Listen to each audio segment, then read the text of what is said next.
The Monsters That Made Us is brought to you by the Cage Club Podcast Network. For all things movies, music, media, monsters, and more, head on over to cageclub.me.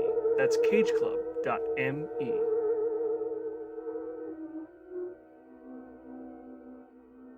Today we're heading back to the deserts of Egypt, where archaeologists are once again searching for things that are probably best left undisturbed. This time, Steve Banning and his partner, Babe Jensen, are on the hunt for the tomb of an ancient Egyptian princess. With the aid of the Cairo Museum and some extra funding from an American magician, Steve and Babe managed to get farther in their search than any other expedition. But little do they know about the ancient magic that has been protecting this tomb for centuries, as well as those who would stop at nothing to ensure that it is never found. Join us as we head back to Cairo to discuss the Mummy's Hand.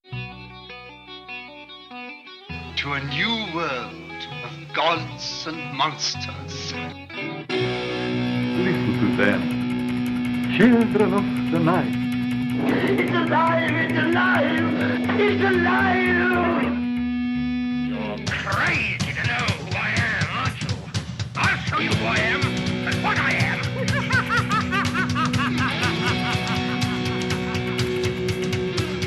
You're insane. I tell you, I killed a wolf, a plain, ordinary wolf. By studying these and other species, we add to our knowledge of how life evolved, how it adapted itself to this world. He went for a little walk. He should have seen his face.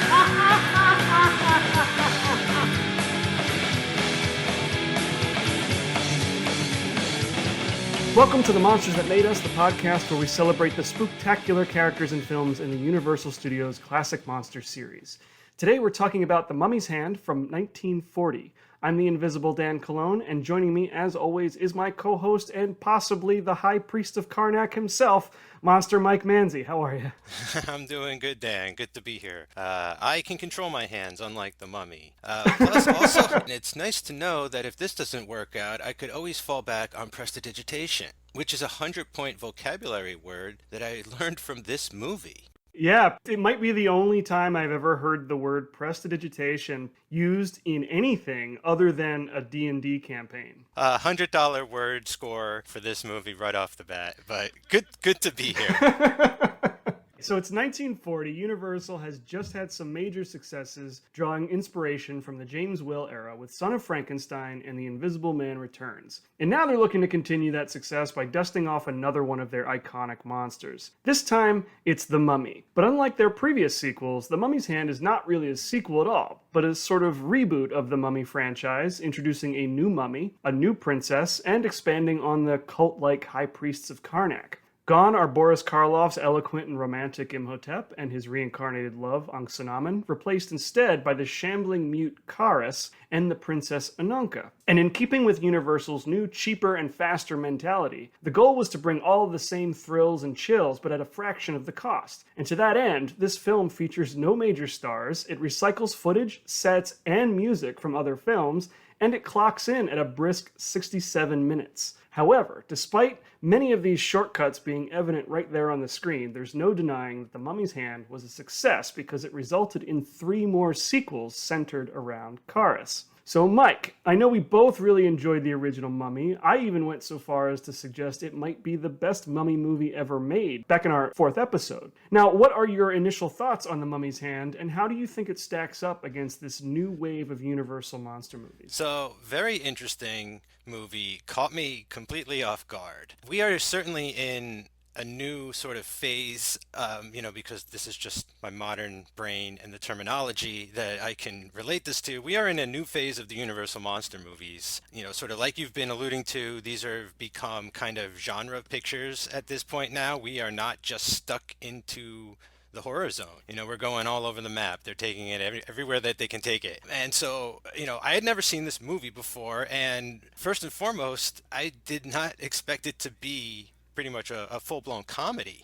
let's not bury the lead here, but we're already at Abbott and Costello Meet the Monsters. Like, this is the dry run. That's how it feels. And I think that's a lot of fun about it. You know, that's not one of its shortcomings in my mind. You know, we talked a lot about how they mix the scary with the funny and they try to find that balance. I'm just amazed at how short this film is, because it just seems like once it starts cooking, it's done. You know, the movie's over. They don't really get the opportunity to balance all the comedy that they use to sort of disarm you with the sort of dread and terror that they try to pull off in the back half of this movie. You know, I just wish there was more of that in the back half here. But I do like what is here. I don't think that it's a bad film by any means necessarily, but it is just very different than what's come before, you know? I mean, this feels more in line with The Invisible Man Returns than the original Mummy.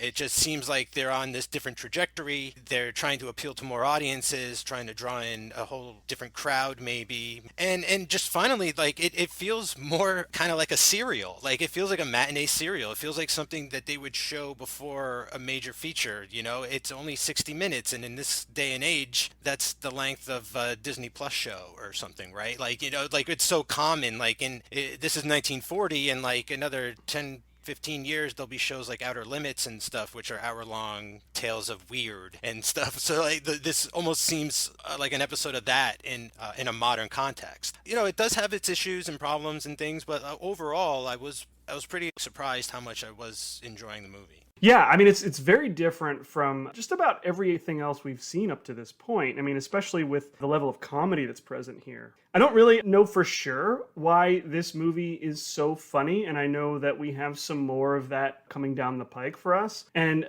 you know, I couldn't find anything to substantiate this, but my theory is that, you know, it's 1940, most of the world is at war, and that would be in the news every single day. And I have to imagine that studios at this time, even making a horror film, would not want to really put too much horror up there on the screen because people were reading about real life horrors all the time. So, I mean, that's my theory as to why these movies start to inject so much more broad comedy, right? Like, as opposed to James Whale's comedy, which is very specific and kind of highbrow comedy. This is very, like, it's like for kids to understand and appreciate, right? Yeah, this is slapstick vaudeville, right in your face kind of stuff. And you know, I think that's a very interesting point there that you made, is that maybe unlike so many people in the Depression, where like horror movies were very popular, there's like real horrors going on in the world with the atrocities of wars and stuff. So like maybe this might have played a little bit better than if the Mummy was on a murder spree in downtown Cairo or got loose in London. You know what I'm saying? Like those kinds of things might not have been so much of a draw at this point in anything. And I also feel like they've kind of coded it in a weird way too, because, you know, Abbott and Costello, like that whole bit, like their Who's on First just kind of exploded like a year, what was it, like 37 or 38 or something was when that took off and stuff. So like maybe they're cashing in on a little bit of that when it comes to, you know, what's funny these days. And I only say that because there seems to be another modern reference. One of the characters is named Babe, clearly sort of the more rounder of the two guys. And I thought I was thinking of Babe Ruth, you know? Sure, and he mentions Brooklyn, and he talks about Coney Island and everything. And so, yeah, I think all of those things kind of makes it feel like a comfort film on a certain level. You know, this movie it's not as beautiful or as flat out, it's not as well made as some of the earlier Universal monster movies, but I do find myself enjoying it quite a bit, and I think it has a lot to do with the fact that it does kind of succeed at what it sets out to do. I don't think it has high aspirations. It's not trying to be really highbrow art, right? This is like you said, it's basically a serial, a Mummy serial. And like, I'm totally down with that. And, you know, it is a pretty stark contrast between the movies we've talked about and then this. I think the pendulum is coming far the opposite way. And we're seeing these movies become kind of what the Universal monsters will be overall. The bulk of these movies are not high art. You know, the bulk of them are sort of serial children's monster movies. And so, yeah, I think this one airs way more into the comedy than a lot of the other ones do. But like, eventually it's going to even out, and we're going to get a better balance of comedy and horror as we get further into the 40s and then into the 50s. What's interesting about this film that plays well is the horror, they play that extremely straight. Like they're not fooling around when it comes to that, you know, like they're leaving it all to pretty much like the first half of the movie is the comedy, and the second half is when they sort of get into the scarier sort of stuff, pretty much. But like the difference is there's just less of that, of the horror stuff in this, so that's where the unbalance comes from. But interestingly, I never feel like either one gets in each other's way, you know, like the slapstick stuff is jokey, but it's not all pratfalls. It's like con artists and bar fights and like misunderstandings and jokes and things like routines and that kind of stuff too. So it's never really just someone like slipping on a banana peel per se, and neither is the horror ever sort of some guy, you know, gets knocked on the head and his eyes roll in the back of his head and, you know, he sort of wiggles down like a snake and hits the floor with a thud. Like it's actually played real. So I appreciate that about it, and I think that's, you know, a smart move on their behalf. Yeah, definitely. I agree with all of that. I think that Universal monsters are always best when the comedy and the horror are kept separate. There are some moments that I can think of where that is not the case, and those are the moments that I tend to not like quite as much. But here, as much comedy as there is, you know, they do keep those two things separate, and perhaps we don't get enough of the horror. I think like once Kharis is unleashed, I think there's maybe 20 minutes left in the movie, you know, so it's really maybe the back third, not even the back half of this, where it really becomes a horror film. You can argue that maybe it's not enough. I'm kind of okay with it because the movie has been so comedic up to that point. I like this movie quite a bit. It's not one of my favorites as far as we have gotten so far. It would probably rank at the bottom, you know, but something has to be in the bottom of our first 11 films. I wouldn't say that that's a great indicator of how I feel about it, because I do actually get a lot of enjoyment out of this.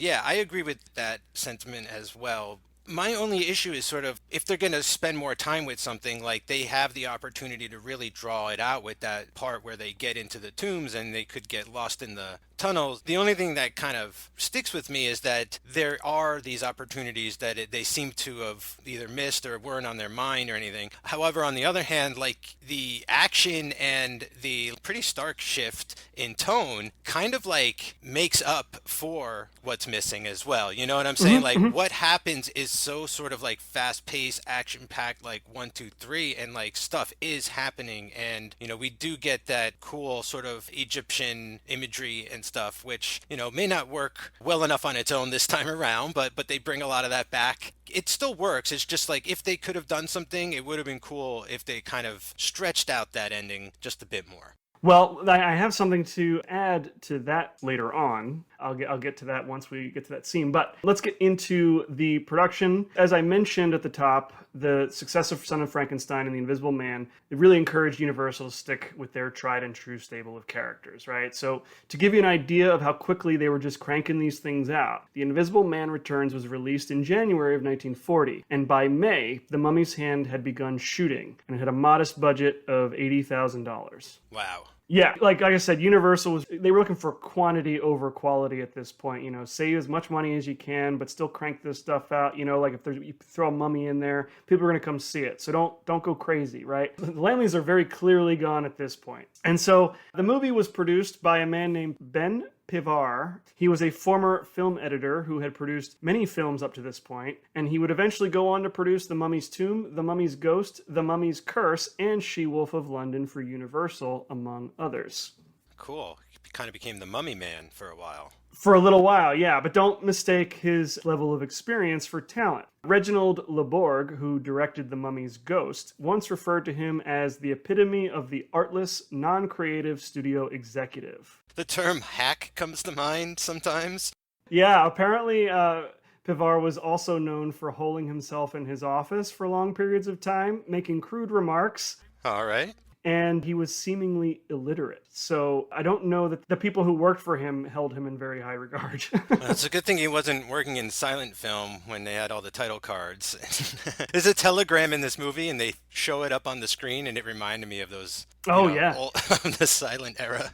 So in the director's chair, we've got Christy Cabanet, who was one of the most prolific directors during the silent era. I think he got started around 1910. And so he'd been working for a long time before he got this gig. He started as an assistant to W.D. Griffith before that. So, Oh. And over the course of his career, he developed a reputation for efficiency and resourcefulness and could crank out films very quickly, even under very stressful conditions. So I really understand why Universal would want a guy like him at this point, right? Yeah. They wish they could have found him a couple years ago, right?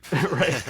The transition to sound films was not very kind to him, though. He began working for Universal towards the end of his career and then eventually went to making low-budget westerns for Monogram Pictures and then eventually sort of faded into obscurity. So we're not seeing him at his peak here, but, I think he does a pretty okay job with the material. Yeah. If not for nothing, I'd say like the acting is stellar in this movie, Yes. right? Like every character seems to know thyself is how I was watching it, like everybody is genuine. There's no fakers here. Like it's pretty great in that way.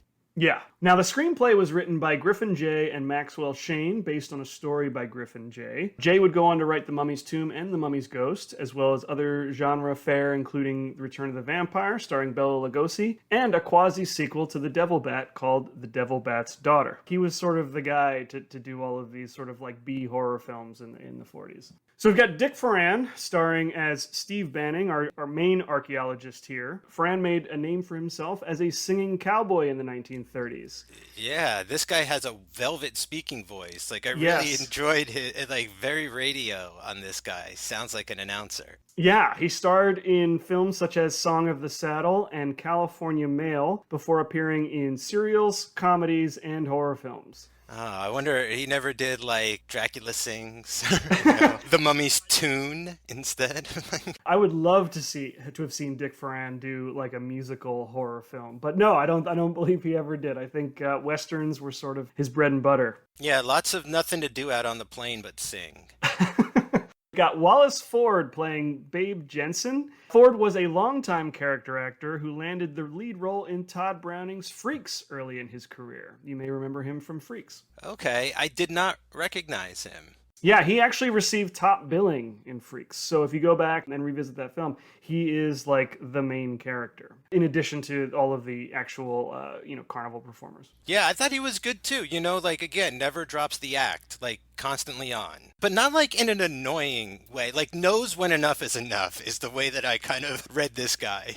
Yeah, I mean, that's either credited to him or the editor. I don't imagine there was much left on the cutting room floor, considering how efficient everything was. But yeah, I find that his contribution to the film is just sort of, he's punctuating these moments with his comedy as opposed to overtaking full scenes with his comedy, which is kind of the best way to do it here.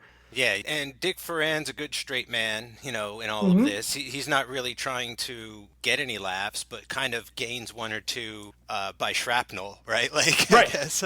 He's a leading man, but he's not completely without humor. He does have sort of a good-natured quality to him, as opposed to being kind of a rough and tumble, handsome, bland leading man. He's got some character to him. So yeah, I think they work together. Just kind of, to reference Abbott and Costello, they kind of have a similar chemistry for sure. It's funny too, because Babe seems to be a con man, whereas Steve is like an actual, archaeologist, and they're just kind of like buddies. But it also just is like, Steve isn't kind of against Babe doing sort of like scheming for them to get their money or whatever, or resources and stuff. So like, you're right, like he's not just some stick in the mud either, like he's willing to get his hands dirty and sort of play both sides if he has to. Right, but at the same time, I don't understand what Babe's role is. Like, he doesn't strike me as an archaeologist. Oh no, yeah, he's just like along for the ride. It's his sidekick. Like, I mean, that's where you have to kind of suspend disbelief a bit, I guess, and say like, oh, they're a comedy duo. Because I mean, it might have been more believable if a vaudeville duo like is down out of their luck and got kicked out of a theater and then come across this vase and try to like go along with this get rich quick scheme. But no, like Steve's an actual doctor and an archaeologist, and Babe is just like his buddy tagging along. Yeah, I watched this movie several times over the past week, and I was trying to figure out exactly what Babe's credentials were. And it really, I think he's just there as Steve's friend. Later, the professor's going to be like, well, I've heard of Mr. Banning. I've never heard of you, though. It's so just like backhanded insulting to the dude, but he just like brushes it off anyway. But yeah, I don't know what he's doing here. So Wallace Ford, just to get back to his career real quick, he co-starred with Walter Houston and Jean Harlow in the 1932 gangster film The Beast of the City. And then he would also go on to appear in Harvey in 1950 with Jamie Stewart. And then he ended his career with numerous appearances in a wide variety of TV shows. So that's kind of like where his career went. Oh, did he pop up on Batman 66? Any chance? I didn't notice that in his credits, but that would be amazing if he did. I know. It just as like a henchman to Mr. Freeze.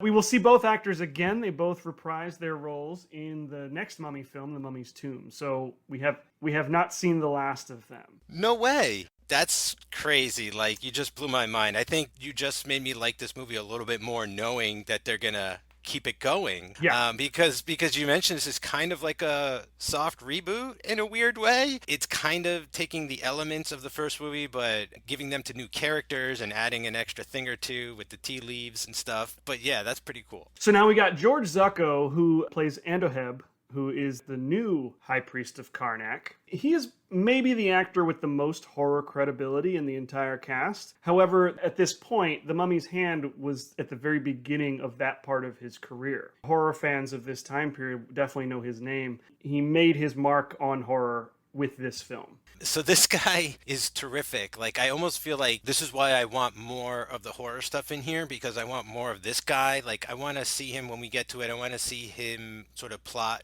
to get Marta to be his high priestess a little bit longer. And dead ringer in my eyes for Frank Langella. I'm watching this and I'm like, the intensity, the stare, the profile. I was like, holy cow, like Frank Langella Yeah. is in this movie. It hadn't occurred to me, but now that you mention it, I can absolutely see George Zucco as sort of a ringer for Frank Langella. That's spot on. I wonder if he played any vampires over the course of his career. I don't know offhand, but now I want to look it up. So up to that point, he was a pretty well-known actor, in his own right. He had made a name for himself with a variety of dramatic roles and other things. He appeared in James Whale's Journey's End alongside Colin Clive. Nice. His first American production, I believe, was After the Thin Man, and he is probably most famous for playing Moriarty in The Adventures of Sherlock Holmes, starring son of Frankenstein himself, Basil Rathbone. No kidding. I gotta watch those because I bet they got some acting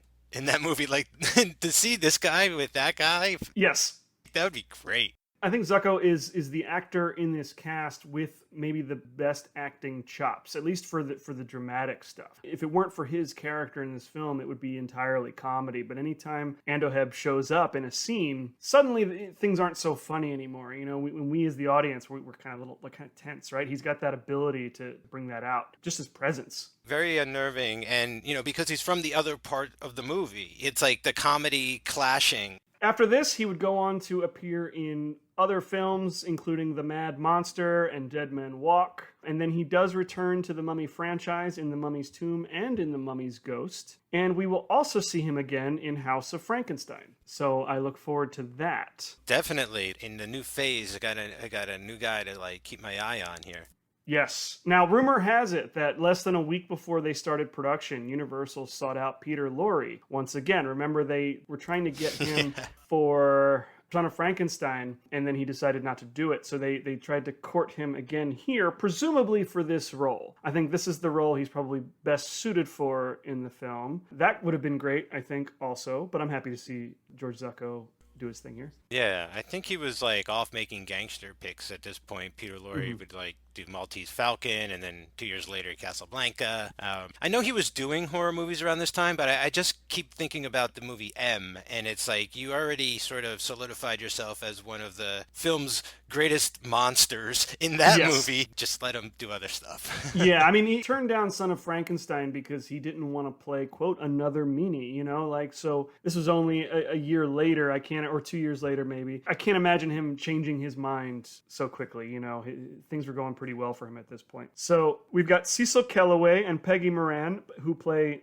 Silvani and his daughter Marta, respectively. Kellaway was a British South African character actor who appeared in over 140 films and TV shows over the course of his career, including The Postman Always Rings Twice, Harvey, and Guess Who's Coming to Dinner. Oh, and I Married a Witch. Love that one. That's right. But we will remember him as Samson, the cigar-smoking chief inspector in The Invisible Man Returns. Oh, yeah. Holy crap. I totally didn't recognize him. What a terrific actor. Yes. He comes into this movie twirling that cane with nothing but a care in the world. Like, it is so great. I never would have put that together because I just didn't, I leave the research to you, and Right. these nice surprises appearing on air are fun. So, like, that's terrific. He's awesome. As I was rewatching this, I'm like, hang on a second. I'm doing my research. I'm putting my notes together. And I'm like, I know that actor. He strikes me as somebody familiar. I can't figure out who it is. And then I saw that he was in The Invisible Man Returns. And I'm like, oh, right. He was that guy. So yeah, it's not his first Universal monster film, though I think it might be his last. Don't quote me on that. We have seen him already. And I love that, you're right. His range is impressive. That I didn't immediately recognize him from The Invisible Man Returns. And he just seemed like this whole new character. But now I think about it, oh, hell yeah, he played both characters. Fantastic actor. Peggy Moran made 35 films between 1938 and 1943, the most famous of which was The Mummy's Hand. She was once quoted as saying that The Mummy's Hand was, quote, probably the worst picture I ever made, a lousy picture. Oh no, she's great in this. And her character is such a breath of fresh air. So assertive and smart and in on the adventure, and just not what we've seen really up until this point. The last sort of female lead kind of this active kind of felt like way back in Frankenstein when Yeah. or The Invisible Man, when their wife or fiance is there's no time for any romance, my husband's missing, or there's something, we have to get to the bottom of this. She is very much don't swindle my father, and just comes out swinging. I agree with that until they go on the expedition, and at that point it's almost as if the writers just didn't know what else to do with her, and she sort of falls into that love interest role. So I find her to be less interesting in the back half. Yeah, I give you that because I've expressed, I just feel like they had no idea really what to do at Right. all in the back end for the most part. Let alone what ends up happening with her character feels way out of left field. Yes, you're right. It does kind of devolve at that point to a degree, but at least she's out there on the expedition is what I was thinking. Yeah, I mean, to Peggy Moran's credit, I think she does as great a job as she can with the material she was given. So definitely props to her. Her acting career pretty much came to an end when she married director Henry Coster, who had made many films but is probably best known for Harvey. After their marriage, Coster had a bust made of her and then included it in every film he made after that. So Oh, okay. kind of a strange thing, but Harvey is one of those films that he made after marrying her. So I'm sure that bust of her is in there somewhere. Harvey coming up a lot tonight. Good movie, very good. Yeah, so we've got the director of Harvey and two actors who appeared in that. Yeah, so I didn't expect that going into this episode. But yeah, we got a real Harvey connection. And lastly, Tom Tyler, who plays our mummy Kharis. He was a big, strong, handsome type at the time. He was supposedly cast because of a superficial resemblance to Karloff. Previously, he was the star of silent and early sound serials and westerns before taking supporting roles in Stagecoach and Gone with the Wind. But his most famous role came after The Mummy's Hand, when he starred as Captain Marvel in 1941's Adventures of Captain Marvel. Oh, wow. Cool. So he was actually Shazam in the serials. Correct. He was the sort of big, strapping leading man that I was referring to that, Dick Ferran is not. Tom Tyler was the other version, the other, hyper-masculine hero of the story, and so that was his career. Two things sort of went through my head. So he's also playing the Mummy and Kharis before he's the Mummy, right? So he's in, the new footage. So I just thought he was a stuntman, I was grab the most handsome stuntman. But now I'm thinking he's kind of got a George Reeves thing going on, especially Right. once you mention Captain Marvel and everything. It's when I rewatched this a second time and I was watching those flashback scenes and stuff, I was yeah, this guy is pretty handsome and looks pretty muscular and big and stuff. It's yeah, okay, I buy it. I buy him to be under the wraps and strong enough to lift a guy over his head or something. Everything that I've encountered seems to indicate that he was, cast for his size.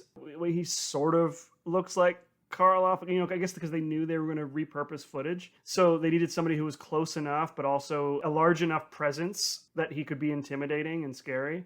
They pulled an Ed Wood before Ed Wood because they literally just need him to look like Karloff from like the nose up, right? Because they have the wrap around his mouth and his chin and everything else. So And that's pretty much it for the principal cast. I hate to disappoint you, Mike, but I wasn't really able to dig up any real juicy behind-the-scenes gossip here. oh, no hot goss. Too bad. No. I mean, Universal, they weren't screwing around with this production. Production began at the end of May and ran into mid-June with the cast and crew logging plenty of overtime hours to finish the film in a 2-week schedule. According to Peggy Moran, she had to be on set at 6 a.m. for hair and makeup, and filming began at 8 a.m. She'd occasionally work as late as 4 a.m. the next day. She even commented that, quote, "They would do that with people like me because we were under contract. The law requires that outside talent only work for X number of hours, but me, they could work all the time." Huh.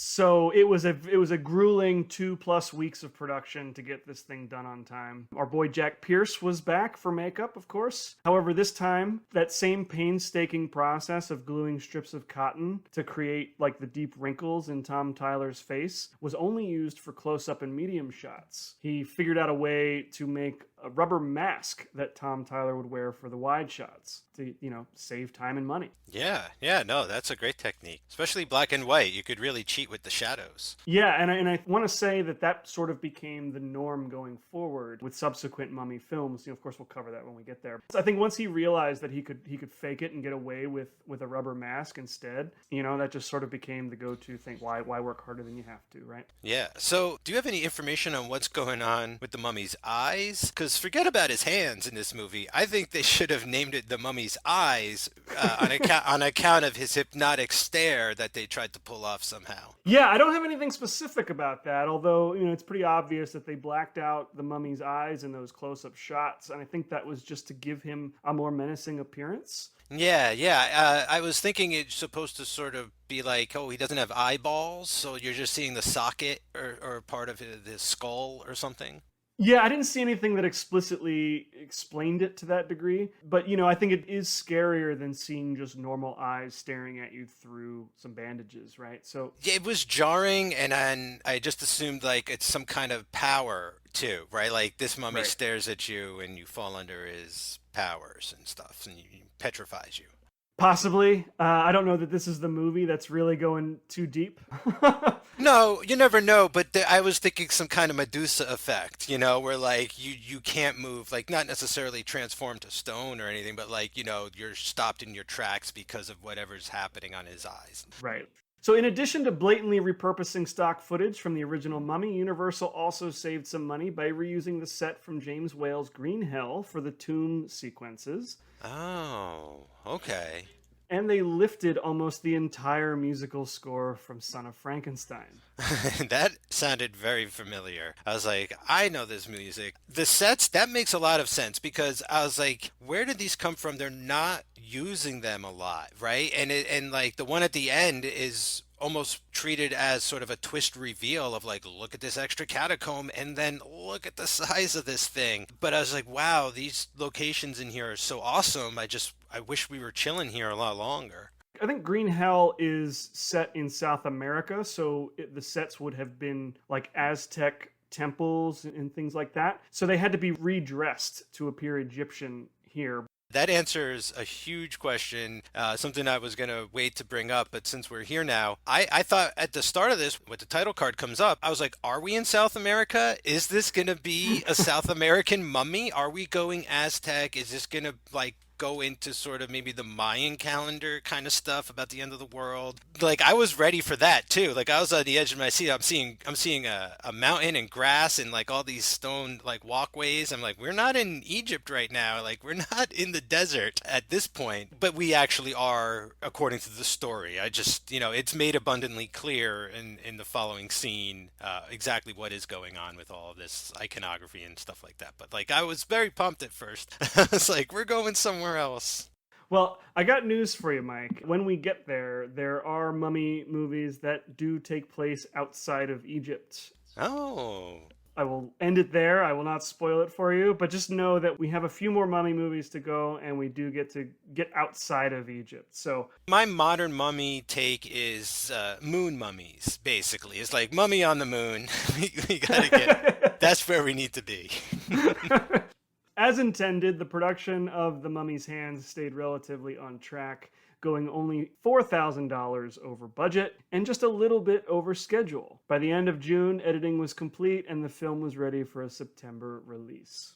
By all accounts, everything that I referenced, this thing was just designed to be a quick, cheap moneymaker for Universal. I don't think there was a whole lot of creativity at hand here. Yeah. They just wanted to crank out a mummy movie just to cash in on something that they like, because people loved The Mummy, with Karloff. Yeah. So Yeah, there's nothing against that. Like, they're cashing in on their property. You know what I'm saying? Yeah. Like, and The Mummy just gets caught in the crossfires of being used for its name, right? It sort of Right. seems to be the first, well, maybe the Invisible Man one too, but that turned out to be a better movie, I think, than they might have expected. This is very sort of right down the middle. It's not great, it's not terrible, it's fine, there are parts I really enjoy because I'm into The Mummy, okay? And I feel like that's what they're going for. It's like, The Mummy, like, come check out The Mummy. Modern audiences might not have cared so much that it wasn't as scary because, yeah, they're just there for the name. Yeah, and I've read some disparaging reviews for sure, and I look at this and I think of a great deal of why I like it is just because I enjoy mummy stuff. I like being in this sort of archaeological environment, and I think that Egypt as a location is pretty fascinating. So there's a lot of shorthand at play here to get me where I need to be, but like, it's okay, I'm enjoying the environment and ready to just enjoy a mummy movie. Yeah, and I feel like we get more Mummy than we did in the first actual Mummy. I mean, that had Karloff. Granted, that had Karloff, but like we actually get more mummy in this movie too. So like, as this weird comedic variant of the first movie remake kind of style, like it's fun and it works for what it is. Yeah.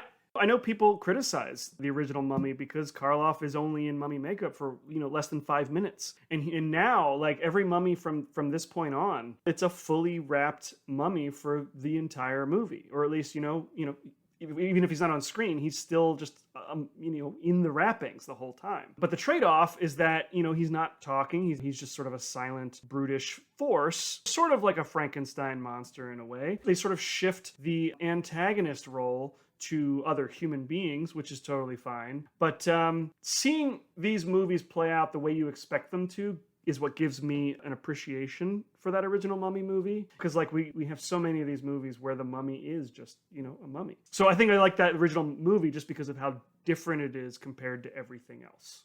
I'm pretty much the same way. Like, again, I like the idea of we're going to do something different with the Mummy. And I wasn't expecting the first Mummy to, like, really do that, right? It's like, oh, Yeah. do you want to see a lot of, like, the guy come out of the sarcophagus and the wrappings and all that kind of, that's what you're expecting. But yes, you're right. Like, this is the second time in the row, one way or the other, where they've sort of subverted your expectations. The first one, it's like, hey, you're going to see Karloff do some great acting, and we're going to throw in like a shot of the mummy. And in this one, it's like, you're going to get all your mummy, but it's also going to be like a comedy. So like, Right. they're doing like very interesting things with this series so far. Yes. So with that, I think we just dive right in. As you mentioned, the opening credits open up on this like sort of temple set with a lot of greenery. Doesn't exactly look like Egypt, but it is Egypt. It looks exactly like you said, like an Aztec thing. Like there's a big circular sun face, right? It's like the stuff I just associate. I'm no archaeologist, I'm no expert in pyramids, okay, but like I know there's a lot in South America, and it just felt more like one of those that I was looking at. Yeah, for those of us who grew up as kids in the 90s, there's a straight up Olmec at the top of this thing. That rock face from Legends of the Hidden Temple. Anybody? You're exactly right. That's exactly what I was trying to think of. Yeah. So instead of just beginning straight with our heroes, this film begins with the whole sort of the Temple of Karnak in the Hill of the Seven Jackals. Those of us who were paying attention in The Mummy kind of remember that there's this cult that's responsible for the ancient powers of the mummy, right? Yeah. And so we start with them. And Andoheb is the first character we really get to meet. He is heading back to Egypt, back to his homeland, to inherit the title of High Priest of Karnak. Yeah. So the current High Priest of Karnak, played by Eduardo Cianelli, he's dying and needs to leave this position to somebody else, a younger man. And so he kind of gives us the whole, what I like to call the information dump. He tells the whole story up front. You know, previously we had to wait till like the midpoint of the movie, but he's just laying it all out right there. The story of this mummy is very similar to what we're used to. I mean, that's because they had to recycle so much footage. They had to kind of pick a story that would work with the footage they had. So we have an ancient Egyptian princess Ananka who dies and she is buried. And then we're introduced to Kharis. They don't go so far as to say that he is in love with her or they had any kind of a relationship here. They're very careful not to give us that information. But we do know that he is devoted to her in some respect. And so he sneaks into the same room where that statue of Isis. The Temple of Isis, yeah. and instead of taking the scroll of Thoth, he steals these tana leaves. So now we've got like this new magical element, right? These tana leaves. Yeah, yeah. Because he was planning to resurrect her with these magical tana leaves, he is buried alive, just like in the original Mummy. He is carried out to a grave site. The slaves are killed, so they can't tell anybody about it. And then his tomb is moved to another location. And for the past 3,000 years, he's been kept alive with this tana leaf brew, right? Like almost like a tea. Tana tea. Yep. It's almost like Gremlins, right? Where it's, you know, we have to give him this solution in the cycle of the full moon. You know, 3 leaves, brew some of this tana juice, give it to him, and it'll maintain his heartbeat just to keep him alive. And then should anybody, you know, pose a threat to Ananka's tomb, brew 9 tana leaves, but no more than 9 because he'll become an unstoppable destructive force. So like we get the rules right up front in this whole sequence. I really enjoyed this sequence, especially the second time after I knew, you know, because like you said, it is an info dump. There's a lot of exposition, not even exposition because we're not sort of setting up what's coming along. We're getting the campfire story. We're getting that sequence, right? We're sort of getting the previously on or like... Right. We got to bring you up to speed on what the last movie was. So let's sort of sum up the bullet points here. And I thought it was a really smart way to do it by kind of having the high priest pass the torch to the new high priest, right?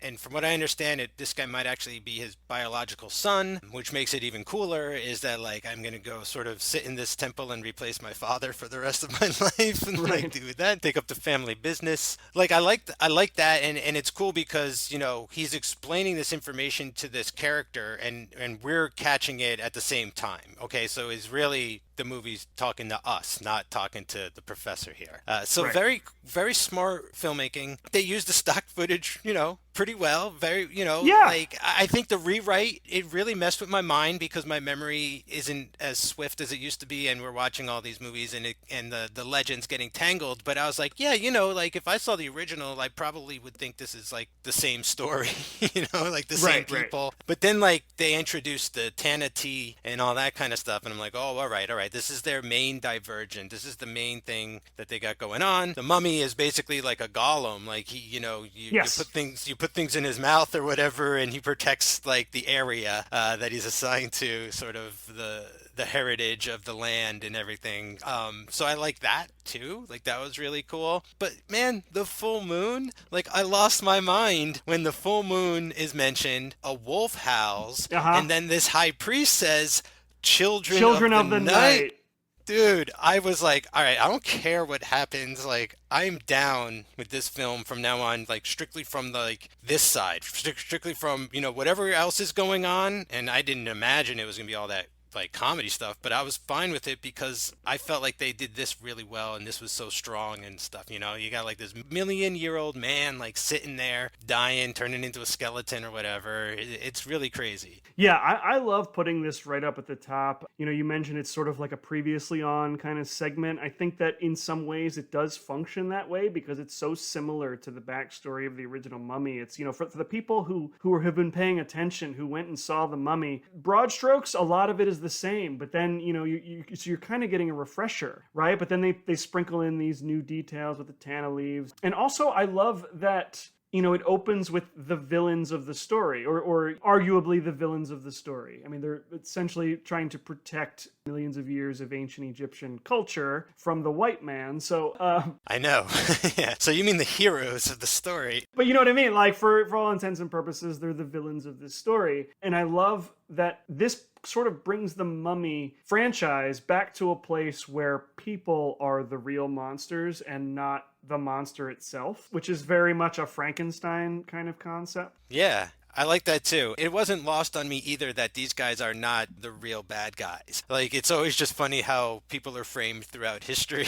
And that, like, this movie in particular, it's almost American propaganda by the end, right? Where, like, these two guys from Brooklyn defeat a supernatural force, pillage the tomb, and get a job at a museum in America. It's just insane. They are arguably the villains, at least until the end. Andoheb, they sort of are more explicit with his villainy in the final moments of the film. But yeah. Yes. He's got a turn no one sees coming. Yeah, so after the information dump, we finally get to meet our protagonists here. We get to meet Steve and Babe, who are hanging out in a Cairo bazaar. What we get from this scene is that their expedition that they came to Cairo for has not really been going so well. They have run out of money, and the museum that they were funded by back in New York City has decided they're not going to send them any more money. Your trip's over. I think they call it your vacation. We're not going to continue funding your vacation. Come back home and we'll have a job here for you cleaning bones and stuff. Yeah. I think the implication is, like, they're stranded. Like, they don't even have money to, like, charter a vessel or anything is sort of what I got from it. I might have missed something, but that sort of added an extra weight to it. It's like, kind of stop messing around for a minute and, like, let's figure out how we are going to get home here. Yeah, but I mean, they have some money and they have just about enough money to get home. But of course, Steve finds this broken clay pot from one of the bazaar vendors. And to normal eyes, it may seem as a worthless piece of junk. Babe certainly is unimpressed by it, but Steve recognizes its value and uses, I think, like 75 of the 80 some dollars that they have to purchase it. So they are friendly with the local Cairo museum, right? So they take this artifact to the Cairo museum, where we get to meet Dr. Petrie, who is sort of like their contact there. And he's like with them, right? Like, this is a real legitimate piece of history. Yeah. This could possibly, like, save their face. Like, if this turns out to be true and it seems authentic, then they're back in it. Not only that, like, they could be, like, in the money. Like, this could be like a career making sort of thing. Again, like, this guy's looking at, like, the ancient vase and everything, and Babe is buying this little, like, dancing puppet he calls Poopsie and thinks will bring him good luck, and ends up being sort of like a bad omen for the entire movie. Yeah, I think at one point he even says to the little doll, like, all right, you gotta, like, start working now, but yeah, so they've got $84. They spend most of it on this vase. Dr. Petrie at the museum is all about it, like, this seems totally legitimate to me. Let's consult one of my colleagues here, like, to get extra confirmation. And so they take it into the next room, and wouldn't you know it, Andoheb works for the Cairo Museum. Very cool reveal where it's like one of those classic villain reveals where he, like, almost swivels around in his chair and stands up, and the music stings, and it's like, oh, I certainly wasn't expecting him there, so well done. Well, he is none too impressed by this piece of pottery. Oh, I love this bit. I love this part. Yeah, we know what his goal is, right? And we know that the heroes are going to conflict with that goal. And he doesn't waste any time. He plays this thing off as if it's some cheap replica, some piece of junk. Yeah, he's like, I get these, people bring these to me all the time. It's a scam. I really wish, like, the market would crack down on this kind of thing. Like, he's really playing the part. Like, he's positioned perfectly in this place to control who can find the tomb, and protect it and everything. Like, I really like that idea around it, and that he's, like, playing it off. And then, man, the ultimate is how he's like Mr. Butterfingers, and he drops the thing. Yes. So he's like, now they really can't do anything about it. And I love him sort of very coolly pulling rank. Like, I've been doing this for decades, and if you don't mind me saying so, have achieved some status of authority on the subject. You know, like, he's such a great villain because he never really loses his composure in any of these scenes. But yeah, I love him dropping the vase almost like, quote unquote, by accident, but he's, you know, very clearly trying to destroy it. Very imposing presence too. Like I was sort of saying earlier, you know, this is where the two tones of the movie clash. And you see how, like, kind of uneasy it makes the scene feel. Like, that's what I like about it. And also the whole idea these guys clearly have the feeling this dude is throwing them off the trail as well. So, like, there's like one or two extra sort of, I feel, things under the surface going on. There's a game of cat and mouse of some kind. Yes, I think the majority of that is under the surface. It's not quite like Dracula meeting Van Helsing. He's the guy standing in their way. They're convinced this artifact is legitimate, and he's disagreeing with them very strongly. But yeah, I mean, for us, the audience members, like, this is our moment to see the two main forces of this movie come together for the first time. I mean, it happens in the first 15 minutes. It's crazy. I would be fine if this movie was, you know, an hour and 20 minutes. But, yeah, like, in my mind, like, it's almost over. Yeah, I mean, this thing, it moves at such a clip that this scene has already taken place in the first, like, 15 minutes or so. We still have, like, another 50 minutes. But yeah, this stuff moves so quickly. We could have easily gone another 20 minutes runtime-wise. I think you nailed it before by saying, like, the performances in here are really strong. I mean, the characters are not very complex. I think that's all on the writing. You know, they intentionally created these broad characters, but I think the performances here are totally believable, and you know, it's those actors that help keep me invested in what's happening on the screen. Yes, and I even would have gone for one of the scenes that the Babe character would probably find boring and leave the room during, but I needed a little more of Dr. Petrie. You know, like, he is going to be, spoilies, but like, he's going to be the only guy who gets murdered by the mummy in this movie. So, like, it would be cool to know him a little more. Does he have a wife? Does he have any kids? Like, that, just that idea, right? Of Steve going like, how's the wife and kids?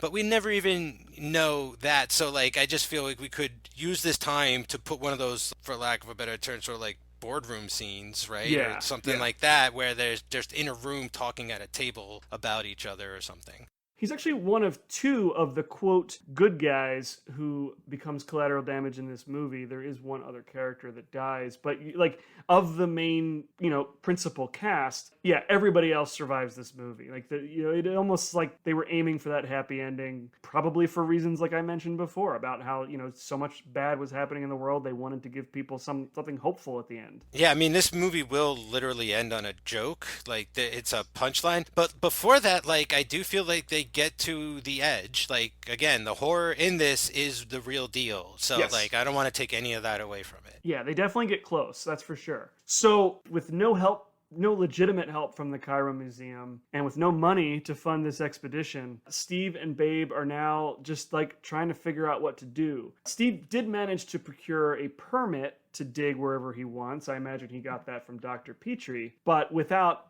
money to fund an excavation, it would literally just be he and Babe out in the desert with shovels. You know, I think that Babe even makes a joke about that. So the permit's great, but without the funding, they really can't move on this information that they have. And so enter our beneficiary. The next scene, they are at a bar, and Babe is hustling people for drinks with card tricks. Which is perfect when you remember that they're pretty broke. Right. Yeah, he has no money to pay for drinks, so he's betting the bartender that he can find his card in the deck, and that instead of betting money, they bet the drinks. So he's just drinking for free, screwing over the bartender with his card tricks. And then enter Salvani, who we, as the audience, we get some information up on the wall. He's a poster. He has been like the headliner at this particular establishment for a while. He's a magician. And Steve also recognizes this, but is too late in letting his buddy know what the situation is. So Babe ends up getting fooled by Salvani and owing the entire bar drinks. This is fantastic. Like, I like how he sort of cons the bartender, but then, like, gets conned himself, like, turned around. Like, to me, that felt like the censors almost looking over their shoulder, being like, you can't have him get away with that. Someone has to come along and, like, do it to him as well. Introducing this character of the magician of Silvani, where did they come up with this? Like, what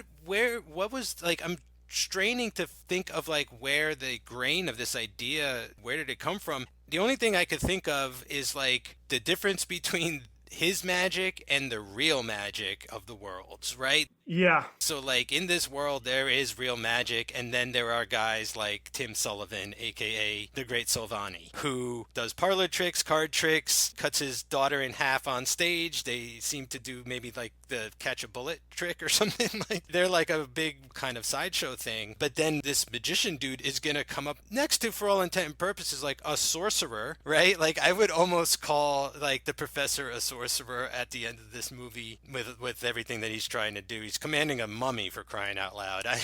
It's a sorcerer in my book. I think you're probably onto something, because it is very strange to introduce this type of character in this film. Why a magician? Why is he the guy who's going to give them the money they need to excavate, right? Like, it doesn't make any sense, but I do like your train of thought there. I think the juxtaposition of artificial magic and real magic is really cool. Unfortunately, this movie is not at all interested in exploring that.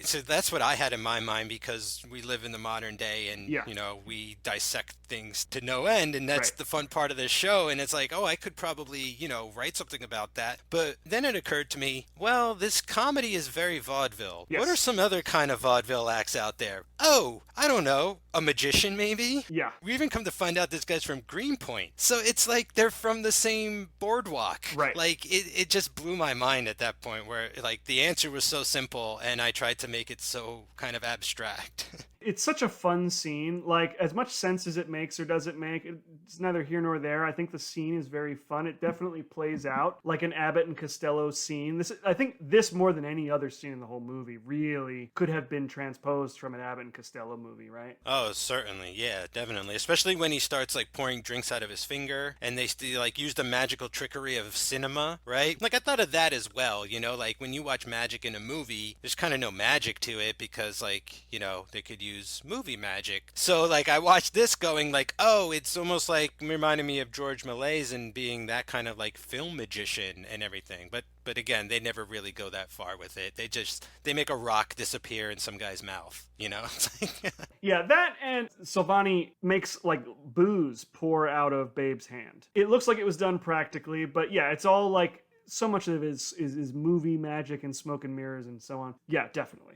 still fun, you know. Even Houdini made silent film. He was into that too, where he was like, yeah, let's do it, let's fake it on screen. Yeah, like the card trick. Like, I watched it a couple of times, and there is no illusion happening in the camera, right? Like, they cut the scene a couple times and they make the trick work however they need it to. They don't actually have an illusion happen in camera. Yeah, they're definitely taking liberties, but again, I find Wallace Ford to just be so entertaining in these sequences. Like, he can't stop himself from laughing through most sentences, and like, as we'll see in later scenes, he just has magic overflowing out of him. Like, he can't seem to do anything without like pulling flowers out of a sleeve or a big handkerchief or whatever. He just has all this shit on him all the time. If we're thinking about this practically, I'm just like, how exhausting does that have to be to reset all of that before going out for the day? That's the life. That's the prestige, right? Like, that's what you're in for. It's like, once you do it once, you got to keep it up forever. And he's like, you know, I've been wearing these flowers up my sleeves for 30 years now.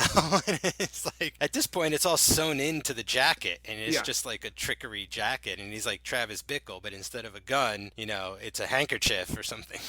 These characters really enjoy each other, which was kind of fun to watch, you know, everybody like getting along and becoming friends. Yeah, and I'll say this, however much the movie works or doesn't work, depending on how you feel about it, I think that it's very clear that these performers, all of them, are having a lot of fun making the movie, and I think that that enthusiasm transfers to the viewer, at least for me. You know, like, I watch it, I see them laughing and having a good time, and I'm having a good time. I sort of forget that I'm in a mummy movie. Oh yeah, we are not in a mummy movie anymore.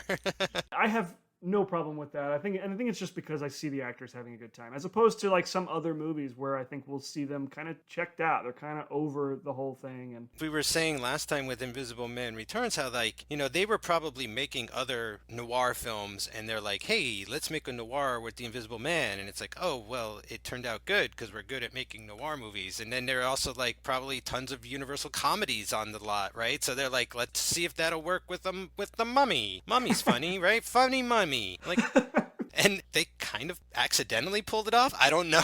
Like, they're just going for like a cheap thing, but they got more than they expected, I think. so what Steve and Babe don't know is that Andoheb has a kind of homeless network, very similar to like what Sherlock Holmes would have.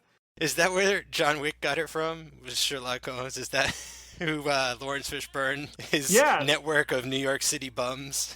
Right. So Andoheb has at least one guy, right? That's the only guy we really see. But we can presume that he has a network of guys who inform on things. So we can assume that this man, this spy, we can call him, alerted Imhotep to Steve and Babe before they initially met, right? And then in this scene, that same sort of like homeless beggar is in the bar as the deal is going down between Steve, Babe, and Silvani. And so, of course, this informant is going to let Andoheb know about this. So the next scene cuts to Marta. Now, we haven't met Marta, but in this scene, we learn that she is Silvani's daughter, and she is like his assistant on stage when they perform. And Andoheb visits her at their hotel room to let her know that her father is about to be swindled by a couple of con artists, just kind of throwing the wrench into those works. Doubling down, yeah. This is a cool scene because he's trying to be nonviolent, I guess, at first, right? It's a good sort of way to start. And like, this is a cool scene because she's like, well, don't worry, like, we're trying to get out of here anyway. And he's like, oh,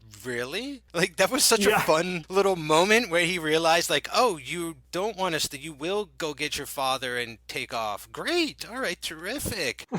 That was such an unexpected little moment. And then he has that sort of like creepy moment with her. Like, if you're not paying attention, you can very easily miss it. If there's one major criticism of this script that I have, it's that this moment doesn't really read as terribly important when it happens, because it becomes important later in the final moments. This is where Andoheb meets Marta, and then the wheels start to turn in his head that will influence him later. Yes, this is the stuff that they really needed to like beef up a lot, because when they return to this at the very end, like, I didn't see it coming at all. Like, there's in no way in this sequence is he scheming to make her his high priestess. Like, it doesn't seem like it crosses his mind until the moment happens. You know what I'm saying? Until the very end. Like, he looks around and he's like, oh, you know what? I could actually make her my high priestess if I wanted to. Like, I just wish throughout the movie there was a little more of that, also so that we could kind of have him be more villainous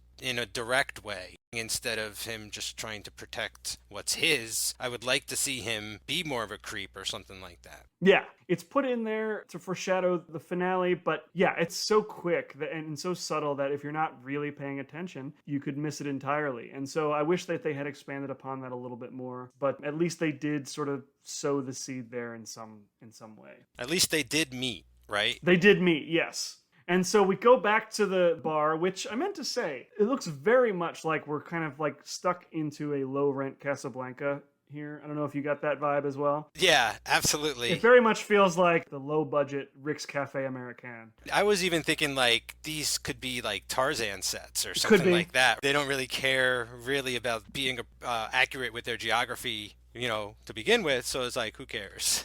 Yes. And so we cut back to this place where Babe and Steve and Silvani are, signing the contract. They're going to ink the deal, and Silvani's going to give them a couple $1,000s to fund this expedition. There's a really funny gag I mentioned before where, they're out of booze, and Silvani grabs Babe's finger and sort of makes liquor pour out of it into their glasses in a really fun little trick there. And so that spy, right? Andoheb's spy is there watching this go down, and I have to believe that he's the one who sort of starts the bar fight that is next. Yep. But the way this scene plays out, it's so wonky. It didn't immediately occur to me that he was the one who instigated it, because the way it plays out, it's like some guy just gets up out of the table and then like bumps into Silvani very awkwardly with intent. I think he's trying to play it off as it's accidental, but it's very clear he's leaning into Silvani. And so this bar fight happens. And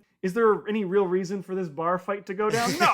I think this is just like the producers like, we got to inject some action into this sequence. Let's do a bar fight. I actually quite love this. Talk about like the last thing I was expecting in a mummy movie, but then again, this is kind of what you get in like the Brendan Fraser mummy movie, This is like a lot of this kind of stuff. Like I even feel like Marta is like sort of revised by Rachel Weisz, to a degree in that series and everything. So when a bar fight breaks out, okay, things are getting out of control. I mean, it reminded me a lot of like a Western as well, right? And like there's a lot of those sensibilities happening here also. And the way the spy just sort of comes up and tries to shank him or something, it felt like a prison movie or something. I was like, what? I was like, I've never seen someone just like go for it and be like he may as well have like thrown a bottle at his head. Right. That would have been more exciting and more believable, than the way they staged it. They managed to escape through that window pretty quickly. But I will say this for the scene, it does establish Steve as like a heroic leading man. Like you see him throw a couple punches, right? He looks pretty good as like an action hero kind of character. Of course, we got Babe and we've got Silvani like, fending dudes off and holding their own. But yeah, I think Steve comes out of this scene looking like a pretty strong leading man. Yeah, it's a scene that doesn't last very long. It's really just there to keep the scene moving. Because without the bar fight, it's just them, signing the contract and toasting to good fortune, right? So I think having that bar fight in there, if for no other reason, is fun in that it keeps the pace up, it keeps exciting things happening on screen. Yeah. They also may be hip to the fact that people are after them after this scene. I got the feeling like maybe they'll just like keep looking over their shoulder a little bit more. They might not be doing the smartest thing from here on out. They've actually been warned by the professor. He's been like, don't go there. So like when some guy tries to knife you at a bar, maybe start putting two and two together.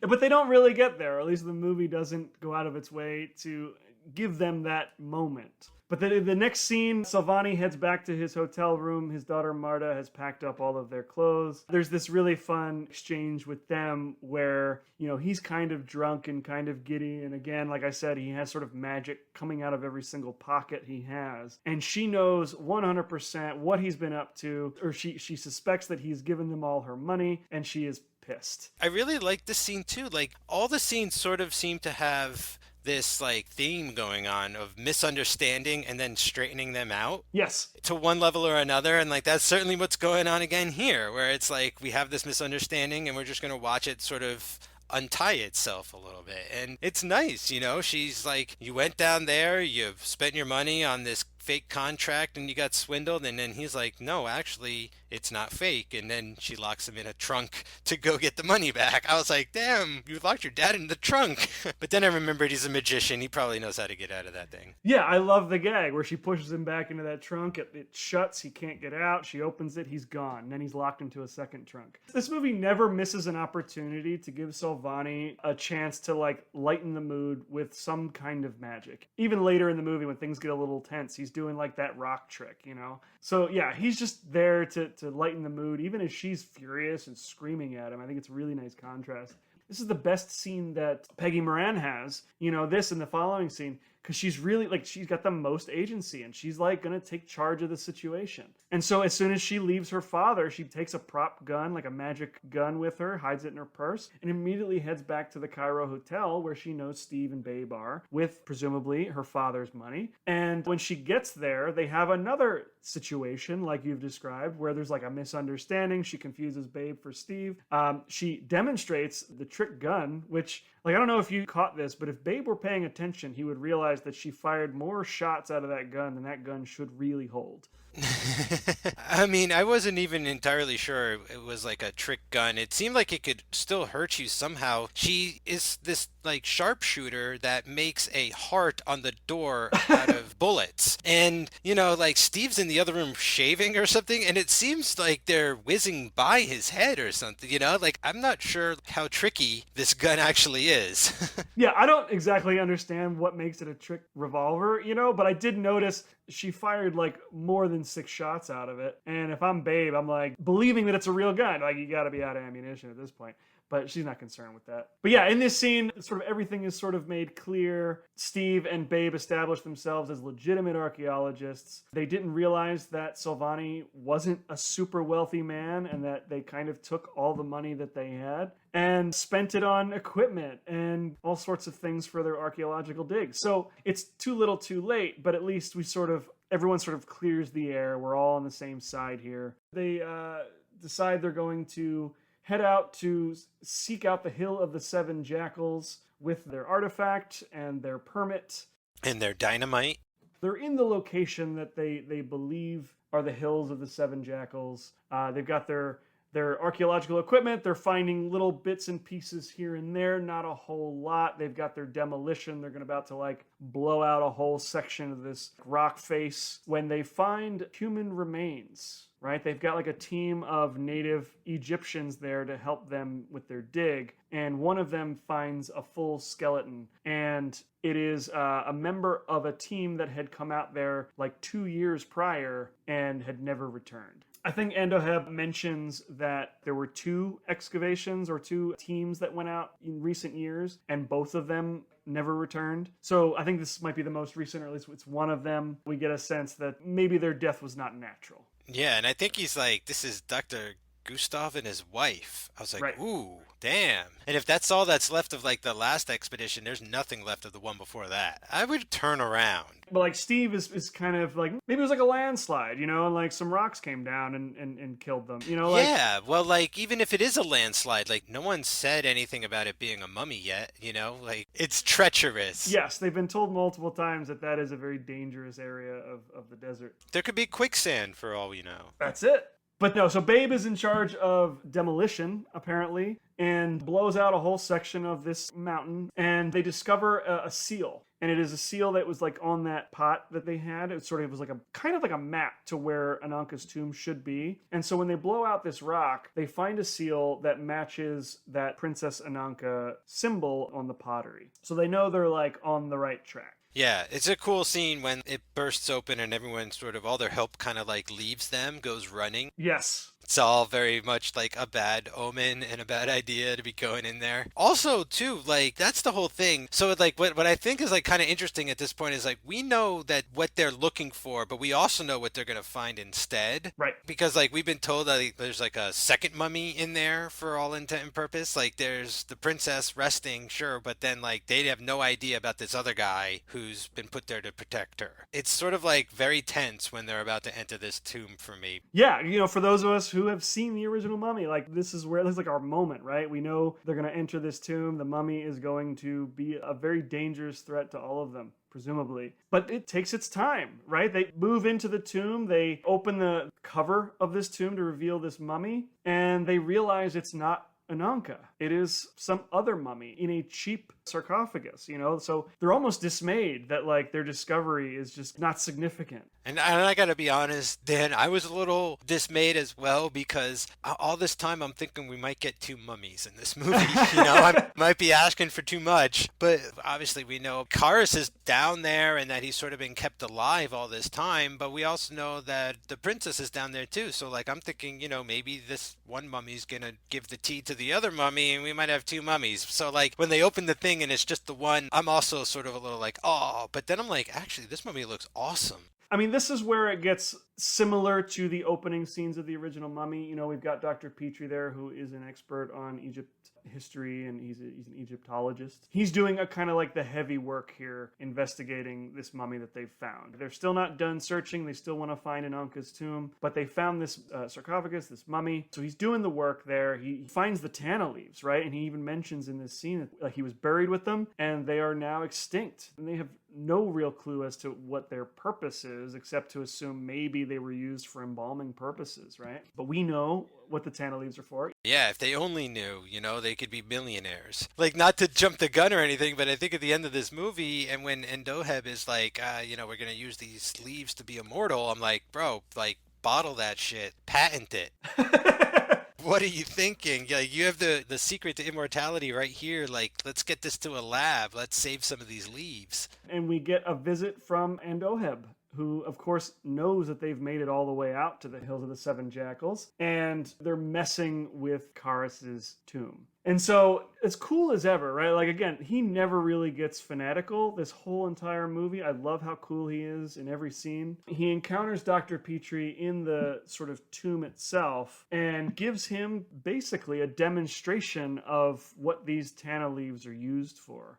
This is so terrifying in its sort of like concept, because it's almost like if the Bond villain killed Bond after explaining the plan, right? Like if he actually succeeded in like revealing his plan and then shooting him in the head or something, because he's gonna be like, I take these leaves, I make this drink, I feed it to my mummy, the mummy comes alive, the mummy kills you. And like, that's exactly what happens in this scene. Yes, before Dr. Petrie has any idea what the hell is happening, he is choked to death by the resurrected Kharis. And Endoheb reiterates all of the rules, right? He's got to explain it to our cast of characters, or at least just the one in this case. But I love this scene. Like I love how this plays as opposed to Karloff's awakening in the original movie. I mean, that's so brief and subtle and brilliant. Here, it's much more broad on the nose. He rises almost like a Frankenstein monster from the slab. He's only got the use of the one arm and just chokes the life out of Dr. Petrie. Yeah, and I like the idea that he's conscious. Like, he Yes. can understand, he's not like an imbecile or anything. It's just that he's sort of under control. And I like that he's never really dead. Like, they have this process of giving him the Tana tea, like, every full moon just to keep his pulse going. That's amazing to think about, too, that this cult has, like, been that devout for, like, thousands of years, and they've kept this thing going. You have to wonder how many Tana leaves they've gone through to keep him alive this long. That's what I'm saying. There's got to be, like, Black Panther. There's got to be, like, a garden somewhere nearby where they're growing the power fruit that he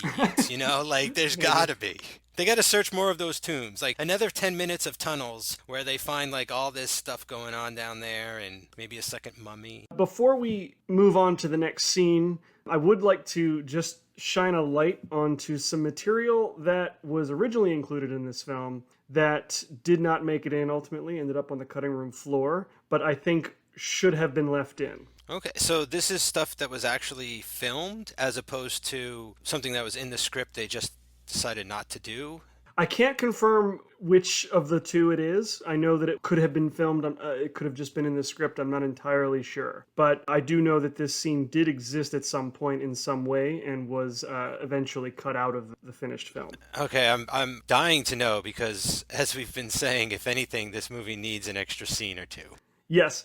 So within this scene, there was a moment where Endoheb is contemplating what he is about to do, where he's going to, use the Tana leaves to make he and Marta immortal. And he is interrupted by two other priests of Karnak. Oh, no way. And one of them says, quote, "You must destroy the girl. This is sacrilege. The wrath of Isis will fall on our heads." Whoa. Yeah. And so Endoheb at that point commands Kharis to kill those two priests. Wow. Yeah, he's like officially off the reservation at this point. But I feel like this scene should have been left in. There's so much comedy in here that having this in there would have really upped the stakes, increased some of the tension, kind of added some weight to the events of the whole scene. I think that this movie could have done with a little more of that. And also it would have expanded a little more on this whole cult of Karnak. Yeah. All we've got so far are these two characters, the original high priest, and we've got Endoheb, and like that's all we know of this group of people. But to have two more of these guys show up in that scene would have really helped sort of flesh out this whole, like, I don't want to call it an organization or a religion, but like this group of people whose job it is to preserve the princess and Kharis and all of that. So I feel like it was a missed opportunity to really expand on it. But at the same time, I don't know that this is the movie that is really the one that's interested in exploring, like so many other things. True, true, true. It adds a lot, though. Just that one little scene, it goes to show you, like, another issue we've sort of been having is, like, who's the main villain, like, who's the actual bad guy here. And, like, this just goes to show, like, he's leaning more into that position of, like, he's an actual bad guy. Like, whatever, he's doing, if he's protecting this land and stuff like that. But now we get to see him actually go against that, right? Like, we would have these other priests in there saying, like, you've gone too far. Like, what are you doing? Like, this is madness. That's just sort of how I see the scene playing out there. And then we won't feel so bad for this guy anymore. Right, at some point, he has been corrupted by the power he's inherited, and he is no longer really abiding by the rules that govern these priests of Karnak. He is drunk with power, so to speak. That's the moment that would have really established him as a villain. I mean, not that we don't get that, but it would have been a nice extra bit of, like there would have been some stunts in there, because he, Kharis would have, dispatched two of these guys. I think one of them took a fall, from a flight of stairs. There could have been some really exciting stuff. But, I mean, maybe because of budget issues, I'm not sure, but we don't get that in the finished film. Would have been a fun scene. It's a shame we don't have it. Would have added 2 extra deaths, which Yep. would have been something we could have seen the mummy take on 2 guys at once to sort of show, like, how much more powerful he's become or something like that. And maybe that might even be a reason they cut it, is because of the extra deaths and everything. But again, yeah, I think it just proves, like, this little bit would have gone, like, a long way, or like little extra bits like that, like little short scenes or whatever, all adds vital information. Yeah, it would have been great. But I'm glad you found this out, and I'm very happy to know this now. Yeah, I mean, considering the next 3 Mummy films will be about Kharis and the priests of Karnak, there's potential to expand on those characters there. But the fact that this scene could have existed here, it's right there. I just feel like if you're going to take the titular monster of your film and reduce him to, just being this tool that is used by others to further their own agendas, you should expand on that group of people, right? Or that person, that group of people. So it's what it is. The movie, I don't think, is worse for not having it, but it certainly would have been better if it did include it, All right. So with Dr. Petrie dead, Andoheb makes use of his homeless man spy character. His network. Yeah. This dude is tasked with taking little vials of the tana solution and hiding them in the tents of our archaeologists. And, this basically serves as bait for Kharis, right? Like he wants full use of his extremities, because with the 9 tana leaf solution, it really just brings him back to life. He can choke people out, but he doesn't have full use of his one arm. He's kind of dragging his one foot, right? So, and Andoheb even says to him, like, I know you would like to have use of that arm, right? So, the tana tea is put out there as bait so that he will go to these places and take out each member of our archaeological team. And I'm thinking, what's going on? Because I was told if Kharis drinks too much, he's going to turn into some unstoppable killing force, or it's going to be doomsday. And Doheb is just indulging him. He's like, go where there's the juice and drink the juice. And we're going to find out at the end, that's his intention, is to unleash this mummy on the earth. Like, he is not abiding by his father's wishes of keeping a low profile, keep this thing hidden. Like, something that I might have missed drove him to some kind of brink where he was like, screw it, the world is gonna know, for better or worse, the cat's out of the bag. He's really playing fast and loose with this mummy. Yeah, it's almost like he doesn't think that something that bad is really gonna happen if he doesn't follow the rules. But right. What I'm thinking is, slowly this mummy is gonna reform and be able to just choke him out. What do you think he's gonna do when he doesn't need any more juice? He's just gonna kill this guy, and that's that. Yes. I think the better ending, not to bury the lead, but assuming people have seen the movie already. Yeah, Andoheb is not killed by the mummy. That would have been the best ending. Yeah, he's shot by Babe. Yes. Of all people, the funniest guy is commissioned with shooting the villain of the movie. That was really strange. Talk about funny. Yes. I did laugh. I was like, how is he doing with a gun? This Babe, he wouldn't hurt a fly, this guy. Like, again, I don't think it's really all that interested in exploring some of the deeper themes of the film. Which, you know, is the thing, right? Like that's kind of was the universal stamp for me anyway, right? Like coming up is like they're getting very kind of deep with this material. Like they're sneaking a lot of stuff in here. Like it's talking about a lot of issues and presenting a lot of ideas and stuff. And now we're kind of devoid of all of that. You know, if it's Yes. here, it's unintentional. It's just by way of sort of the genre or the tropes and them working well and them just kind of clicking with the material. And then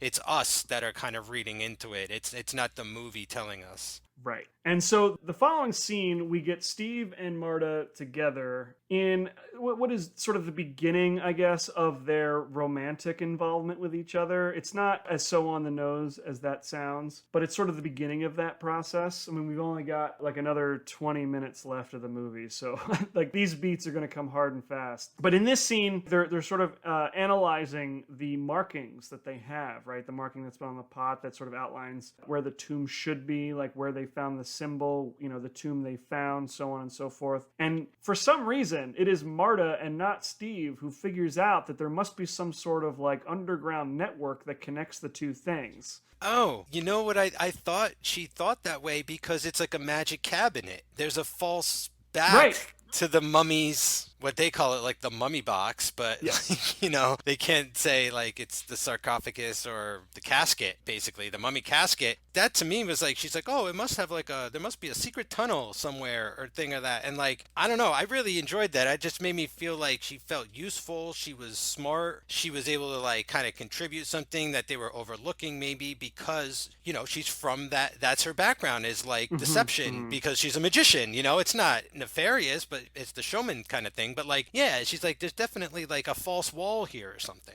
For 100%. I love it for the reasons that you love it. It just struck me as strange that something so simple like Steve, who is this archaeologist, it didn't occur to him sooner. I take your point. Absolutely. For the sake of giving Marta a really great moment to like be useful in this scene, like, yeah, I think 100% I'd rather it go that way, but it just struck me as strange. There's also something a little kind of fun about Steve. He's kind of thrown off, right? Because he's like, wait a minute, like we found the place, but we didn't find what we were looking for. And he even has like a little talk about it with the magician and everything. And he's like, what is it supposed to mean? And so I feel like he's off his game a little bit and he can't see it even if it's like right in front of his face. Yeah, so now we know, or at least they know, that they either haven't been digging in the right place or like there's some sort of secret way or some other way to get to the tomb of Ananka. So that becomes sort of their focus from now to the end of the movie. But in between that, we've got Kharis, who is sneaking into people's tents and attacking the members of the team here. Starting with Ali, who is sort of like the native Egyptian who is in charge of the crew of Egyptian diggers. Speaks English, you know, he's kind of like their lead man for that team. Just as he notices this little glass vial with the jackal head on it, Kharis comes like shuffling in and chokes the life out of him immediately. And then you get those beautiful black eyes, you know, I love that. Yeah, and again, I really like the image of the mummy. I don't know, but maybe part of it is like there's such a simple, basic like thing to it, you know? It's just like the bandage thing, but the way that like some of him is exposed and this kind of goes for the mummy design throughout history, but like the way that they have the wraps like kind of falling off and exposing little parts of him and like trailing behind him, kind of like tied up his arm a little bit into like a sling and stuff. I like how it's working with the movement of his constriction and his frustration. Like I can almost feel it. And you know, we've mentioned from time to time, like if you could tell a character by his silhouette, you've succeeded in designing him. And definitely like you see the mummy, you could like tell what you're looking at immediately. You know, you see like the little strips like just like flailing behind him and the way that his body's like contorted, even if he's standing still. I feel like you could always tell it's the mummy. Oh yeah, I totally love the way that this particular design influenced like pretty much every future mummy movie, you know, including the Hammer mummy films. Like Christopher Lee's mummy looks very similar to this. I think he even has limited use of like one hand and he's still just kind of like doing the same kind of stuff with the other hand. So we go back to Kharis' tomb where Steve and Marta and Babe are, and Marta notices there are no leaves in the big pot that were in there earlier, like when they first discovered the tomb. Steve's like, yeah, I noticed there were leaves in there. I wonder, it's weird that they're gone. All right, I guess we better get some sleep. Doesn't think anything of it, really. But that's when they discover that Ali has been killed back in camp. And, like, now they're kind of, like, on high alert, right? Things are really starting to be weird. Yeah, even they mentioned the full moon. Yes. You know, like, up until now, it's kind of cool because, like, they mentioned the mummy can only sort of be controlled on the full moon. These guys don't know it, but they have their own sort of, like, superstitions about the moon. Like, everyone on the planet does, I guess, right? So it's kind of cool how they also are like, oh, look at that, it's a full moon, things get kind of weird on full moons and stuff. So, like, definitely. I love the way the moon is like incorporated here because like you said before, it kind of reminds me like a werewolf movie. So yeah, they really want to use that for something, right? Like they're yes. not going to give up until they marry it to the werewolf idea. So we cut back to Ali, who is disseminating more of these vials of the Tana tea, and he sticks one in Salvani's tent, right? So everybody else is kind of hanging out by the fire. Marta and Babe are there just chit-chatting, and Salvani and Steve head back to their tents. And this is where Marta sort of really goes full tilt. Hey, I'm in love with Steve, and gives him a quick kiss before she heads into her tent. Yeah, which seems like it might have been from another draft or something like that to me. But then again, if this movie was an extra 20 minutes, they could have explored this. It wouldn't have felt so sort of rushed and jarring. But that's just what's going to happen because of the running time. Everything basically from here forth is like warp speed. Everything is here that needs to be here, but like it could use some padding if you catch my drift. Yeah, I mean, once the mummy is brought back to life and starts killing people, it becomes, how do we set up the next kill scene? As soon as one happens. Yeah, I was thinking of a fun scene would have been like if the guy realized he left a jar of the tea juice in his office at the university and the mummy comes storming through the library or something, looking for it. That evening, of course, Kharis barges into the Salvani tent and gets his Tana juice and immediately starts to like choke the life out of Salvani. Right, but Marta is able to save his life. In exchange for Salvani, the mummy, Kharis, decides to take Marta with him back to the temple inside, where Imhotep is waiting for him. Yeah. Aside from it just like being the kidnapping trope, he might have gotten her mistaken for the Princess Anaka, or like we know that he can think. He's just like under restrained mobility and everything, so he could have an idea to be like, oh, I'm gonna like revive, like what the first mummy did, I'm gonna revive my wife, or I'm gonna revive the princess into her body or something. So like that's where my head went. Yeah, but none of that is established here, right? It all works solely on the strength of the trope of the monster carrying the helpless woman, right? Like that's it. This movie doesn't spend any time establishing, like in the original Mummy, that the primary female character could have been a reincarnated version of the princess. There's none of that here. Yeah. Or even the idea that if there's a priest and a high priestess, they could control the mummy better if it was stronger, right? Like that could have been a whole other sort of addition to the lore or something, and something else in there to flesh that out a bit would have been great. Like it would have just elevated the movie so much just to have spent that extra time on those moments. Yeah, again, I think it works because we understand the shorthand of what's happening here, but it would have been nice if they had expanded on it a little bit more. Yeah, like you said, another 20 minutes, we could have gotten all the things we wanted out of this movie that aren't in here. But now we sort of see that Imhotep's master plan, so to speak, is that he is going to use the Tana leaves to brew more of this tea that will make him and Marta immortal. And live forever. And like they'll essentially be like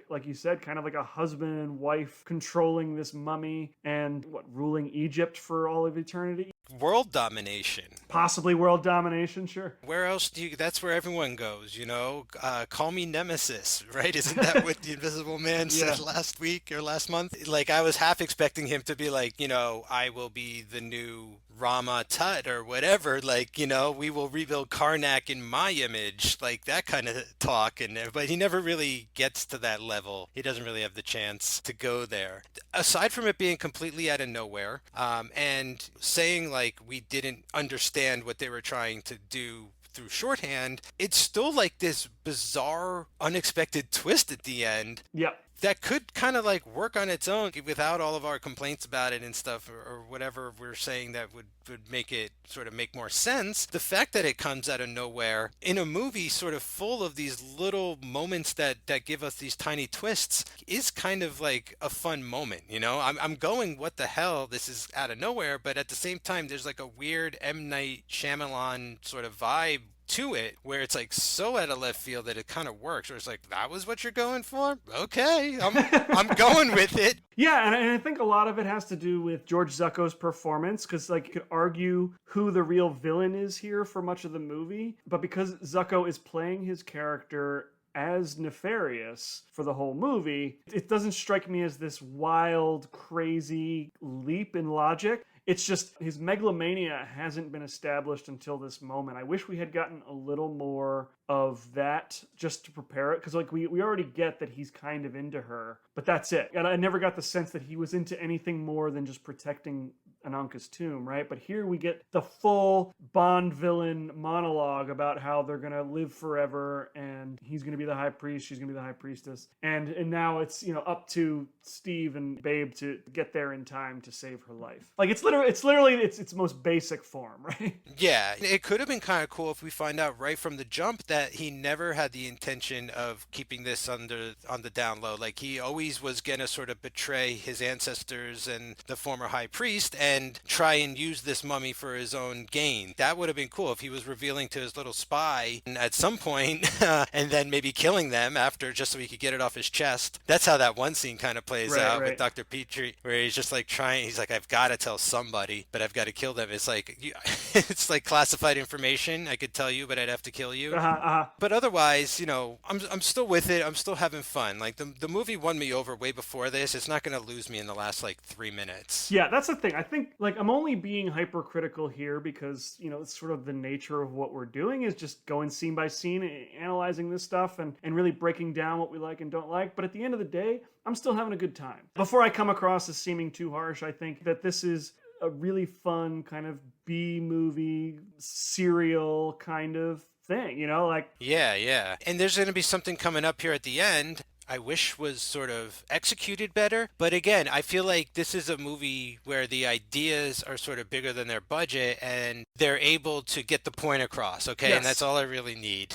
That's all I want. Yes. Yeah, I definitely feel like I'm able to fill in the blanks that they couldn't because they didn't have the money. So now the rest of the movie is pretty much like a mad dash to the end to save Marta. And Steve manages to get like a major clue in the artifacts that they have, and like he and Babe split up and try to like locate the entrance to this temple. We have a great scene which we referred to earlier where Babe encounters Endoheb, like sort of interrupts this ceremony, like literally right before the needle goes into her arm. Babe fires off a gunshot, and so Endoheb intervenes. And you know, it's not the obvious choice, but I like that Babe is the one who gets to pull the trigger here. I mean, I would prefer if the mummy were to kill Endoheb, but I think that's the more poetic ending. But rather than have Steve come in and do all the hero stuff, Babe gets a moment where he gets to kill the villain. Yeah, and again, like kind of twisty. Yes. Like I would never have expected this guy to have it in him. Not that he's like a wimp or anything like that, but I mean, it is kind of funny how he pulls that line at the very end about women passing out after the action and then he passes out. But aside from that, like he's just a normal dude. Like I just did not expect him to stand up to this guy in that way, but he ends up pulling the trigger and the poor dude's gonna go back to Coney Island with nightmares for years and years. Following that scene, we get Steve, who faces off against the mummy. Now, like it's been mentioned a couple times in the movie already, that if Kharis ingests more than 9 leaves worth of this like tana tea, or whatever you want to call it, he will become this unstoppable, uncontrollable, violent force. And he has brewed enough of that in the ceremony that he was about to conduct with him and Marta. So the fluid is there, ready to be consumed by Kharis. And Steve, noticing what's about to happen, intervenes. There's a really great I think it's a pretty fun hand-to-hand combat scene. This is the most physical Tom Tyler gets to be as the mummy, you know? Yeah. Aside from like, I think we met our stunt quota during the bar fight, so we're not gonna get that much more like brawling or anything. But it is kind of cool. Like, I definitely love seeing the mummy get shot and keep coming. Yes. I like seeing the mummy throw the guy out of the way. Yes. Like, you see the brute strength, and then he throws the guy, goes like sliding all the way across the temple floor and like crashes into those pottery things and stuff. So like he's out. And then freaking Babe again to the rescue, right? Yes. Babe comes in, he shoots the urn, he spills the juice. The poor mummy in the most like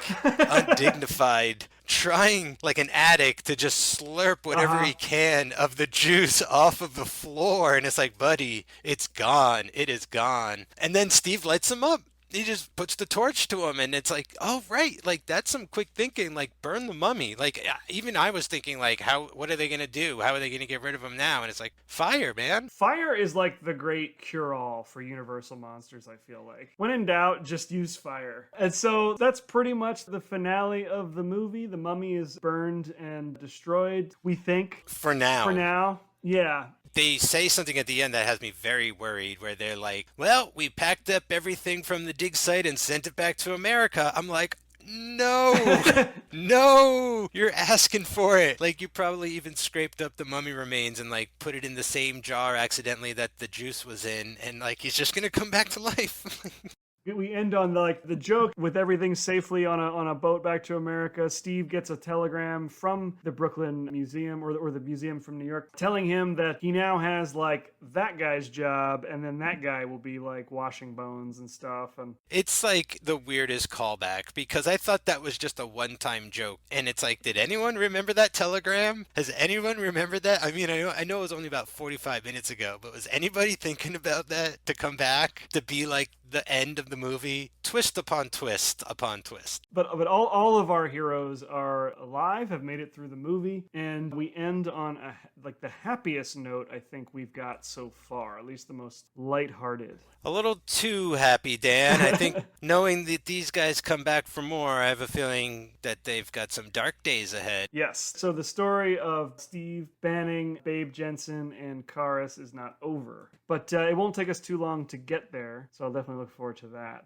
Nice. Yeah, I think that's a good place to end, unless you have something else you'd like to add. No, I think we pretty much covered it. This was just like one of the most unexpected movies like I've seen. Like, definitely like in the Universal movies we've watched so far, it is so much unlike like any of them. I mean, this is straight up a comedy. Mm-hmm. But that's not to say it's a joke. No. I feel like there's a distinction to be made, okay? Like, this isn't like a good, bad movie. This isn't like Best of the Worst or anything like that. Like, this is actually like fun, okay? Like, it's not great, it's not terrible. It's totally like your average go at it, right? But in the context of The Mummy, the idea that this is a Universal monster movie, like, blows my mind. Like, blows my mind. And you know, we're already at Abbott and Costello. Like, that makes so much more sense to me. The idea that that's, you know, where we're actually going to end for this series is like back here. Yep. It's cool. Like, it felt almost like a test run. Like, can we get away with this? You know, it's only an hour. If we screw up, we'll make sure to make it up with the next one. I don't know if that's true or not. I haven't seen the next one, but like, yeah, I was pleasantly surprised. You know, it starts off super strong. It really kind of throws a wrench at you and says like, this is going to be it. It is what it is. Either accept it or, you know, you're going to turn it off. But like, hopefully you'll go along with it, because I think it's worth it. I think it's cool that this is like a nice bit of levity in after like a lot of madness,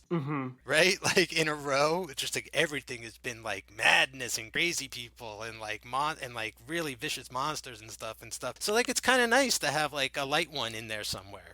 Again, I like this one. I think that it succeeds at what it is trying to do. It is very much a sort of light adventure serial with a horror element to it. But I think it's competently made. I think it's well acted. You know, if there's one real issue that I have with it, it's that it just doesn't have the depth that I would normally look for in something like this. But at the same time, it's not pretending to have those things either. It's very surface level, broad strokes, and it does all of those things pretty well. It's just, it doesn't have what or it's not offering what I'm looking for. So to judge it on its own terms with what it's trying to do, I think it 100% accomplishes that. There are definitely better films that feature universal monsters, but this is by no means a bad movie. I think it's just comfortable being sort of light entertainment, and I think that's perfectly fine. It's really easy to screw this stuff up, too. For sure. You know, just because it's comedy and it's light doesn't make it easy to produce, you know? This gets screwed up all the time. There's a ton of like poverty roast stuff that really shows you just how bad these sorts of movies can be. And I don't think this deserves any of that criticism. It's not striving to be Carl Freund's mummy movie, so why should we hold it to that standard? I don't necessarily think we should. All right. With that, I think it's time for us to get while the getting's good. But we will be back on Friday, September 23rd for some more invisible shenanigans as we discuss The Invisible Woman. I can't believe we're going invisible again already. Yeah. I would have expected maybe another Dracula or another Frankenstein maybe, but no, we're going right back to the invisible stuff. Yeah, I would have thought a new monster at this point, perhaps, but I guess we gotta still wait a couple more episodes for that. Well, we are almost there, but in the meantime, you can follow us on Twitter at MonsterMadePod, on Instagram and Facebook at The Monsters That Made Us, and you can email us at themonstersthatmadeus@gmail.com. You can follow me on Twitter at Dan Colon. Mike, where can listeners find you online? You can follow me on Twitter at @the_Mikester, and then you can find all the other shows I'm on at cageclub.me, facebook.com/cageclub, or at cageclubpod on Twitter and Instagram. Check me out there, and thanks for listening.